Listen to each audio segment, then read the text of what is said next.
لماذا خلق الله الشرور؟ وهل تنسجم مع العدل الإلهي؟ لماذا خلق الله الشيطان؟ يا الله، السلام عليكم. قراءة في كتاب العدل الإلهي للشيخ المرحوم مرتضى مطهري. هذا السؤال اللي شغل بال الإنسان منذ بداية الديانات. بعض الديانات وجدت مخرجا لهذا التساؤل بابتداع إله آخر، أو الإيمان بالتثنية الإلهية كما في الزرادشتية، إله الخير وإله الشر. البعض يقول أن بدايات الديانة الزرادشتية كانت ديانة موحدة، لكن فيما بعد ابتدعت وجود إله آخر هو إله الشر.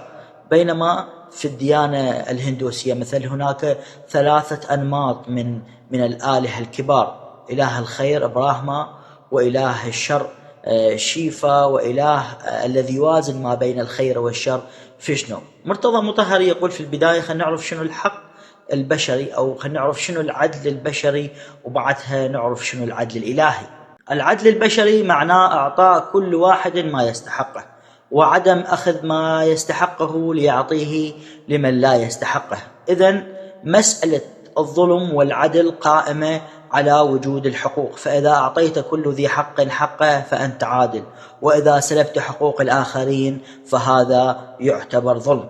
إذن مسألة العدل والظلم البشريين تفترض وجود حقوق، أو تفترض وجود حق في الرتبة السابقة، وإذا لم يوجد حق فلا معنى للحديث عن الظلم والعدل البشريين. إذن العدل هو إعطاء كل ذي حق حقه، والظلم هو سلب كل ذي حق حقه. لا يوجد في قبال الله سبحانه وتعالى من يملك حقا على الله سبحانه وتعالى، فهو مالك الكون وهو واجد كل موجود.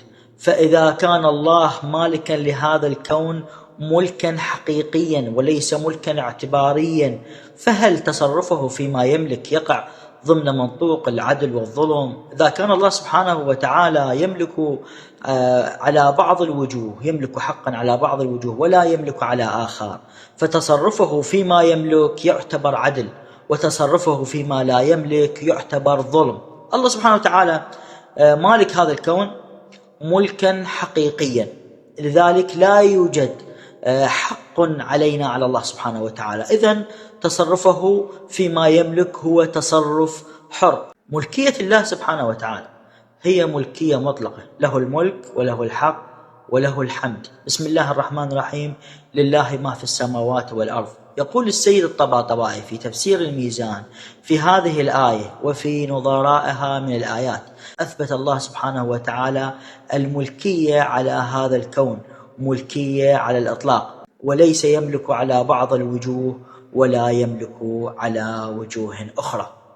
مطهري يقول: بتعدد معاني العدل تتعدد معاني الظلم. فالمعنى الأول للعدل هو التناسب أو التعادل أو التوازن، يعني يقول بالعدل ويراد به التوازن. مثلا إذا دخلنا إلى بلد معين ووجدنا أن عدد المدارس فيه قليلة مقارنة بعدد الجامعات أو بعدد المستشفيات، فهل يعتبر هذا البلد هو بلد متوازن؟ في الحقيقة هو بلد غير متوازن. إذن الأمر الموزون هو أعدل من الأمر الغير موزون. عالم المادة اللي نعيش فيه هل هو عالم متوازن أم عالم غير متوازن؟ بسم الله الرحمن الرحيم: ما ترى في خلق الله من تفاوت.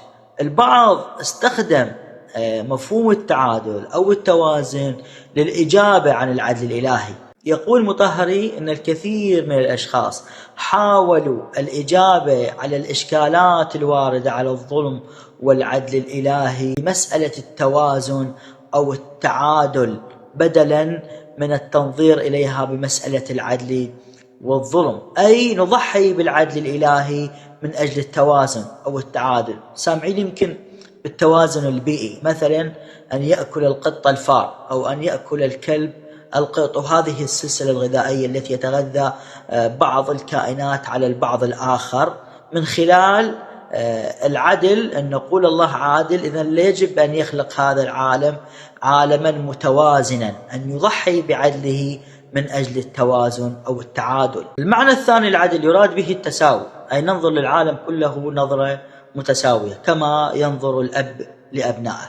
المعنى الثالث هو رعاية الاستحقاق، هو أن تعطي لكل ما يستحقه، فإذا سلبت حق أحد فيعتبر ظلم، وإذا أعطيت حقا لمن لا يستحق ويعتبر ظلم. وهذا رجعنا لمبحث العدل والظلم البشريين. إذن لا يوجد في قبال الله حقا، فلا معنى لوجود رعاية الاستحقاق في العدل الإلهي.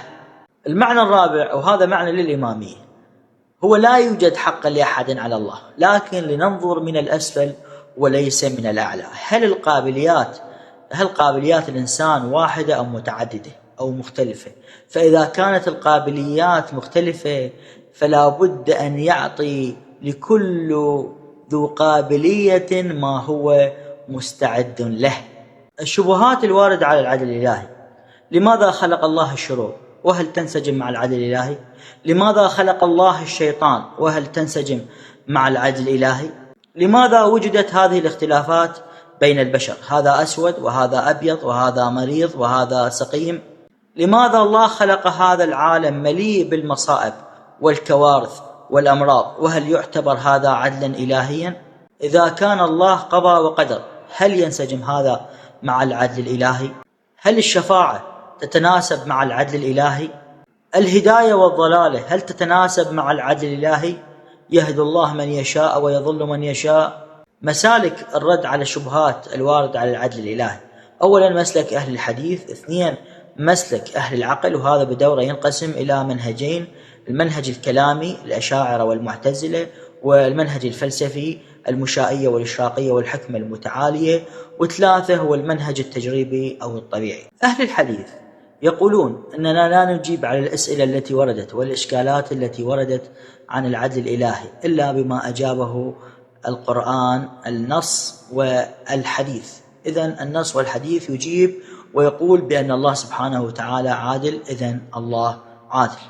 منهج الأشاعرة والذين آمنوا بالجبر، أي أن الإنسان مجبر بأفعاله. من خلال هذا الجبر أرادوا أن يثبتوا الخالقية لله سبحانه وتعالى، لكنهم وقعوا في فخ أنهم أثبتوا تلك القبائح إلى الله سبحانه وتعالى.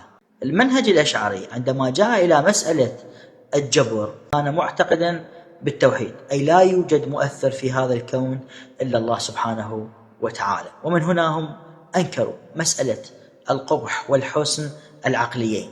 الأشاعرة عندما نظروا إلى مسألة الجبر نظروا إلى مبانيهم التوحيدية، فوجدوا أن الله واحد ذاتا وواحد فعلا، ومن هنا آمنوا بالتوحيد الذاتي والتوحيد الفعالي. كما قالوا إن الله واحد لا ثاني له، فإن فعله أيضا واحد ولا ثاني له. من هنا آمنوا بإدامة العمومية الإلهية، وآمنوا بعمومية القضاء والقدر. نتيجة لهذا التوحيد الفعالي انتهوا إلى قضية الجبر، هو أن الإنسان مجبر على أفعاله، لأن مبانيهم التوحيدية تفرض عليهم هذه النتيجة. فوجدوا لا معنى أن يلتزموا بمسألة الحسن والقبح العقلي، ولا أن يلتزموا بمسألة الحسن والقبح الذاتي، فهم هنا أنكروا العدل الإلهي ليس من باب السالبة بانتفاء المحمول، وإنما أنكروا العدل الإلهي من باب السالبة بانتفاء الموضوع. انتهوا إلى نتيجة أن فعل الله لا ينتهي إلى غرض، لأن الله غني عن العالمين، والذي ينهي فعله على غرض أو هدف هو ذلك المحتاج، والله غني حميد. الإشكال اللي يورد: إذا كان الفعل ليس لهدف فهو سفه، إذن والسفه قبيح. قالوا لا معنى للحسن والقبح العقليين.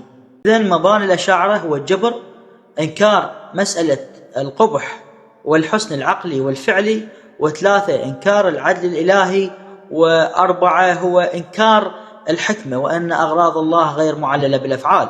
المعتزلة وجدوا أن من الصفات الأساسية لله سبحانه وتعالى هي مسألة العدل، أي أن الله سبحانه وتعالى عادل، فلا معنى أن يجبر الله الإنسان على الأفعال ثم يحاسبه، لا يعتبر هذا عدلا. وهذا هو ردهم على الأشاعرة، فإن الله سبحانه وتعالى خلق هذا الإنسان وفوضه لأفعاله.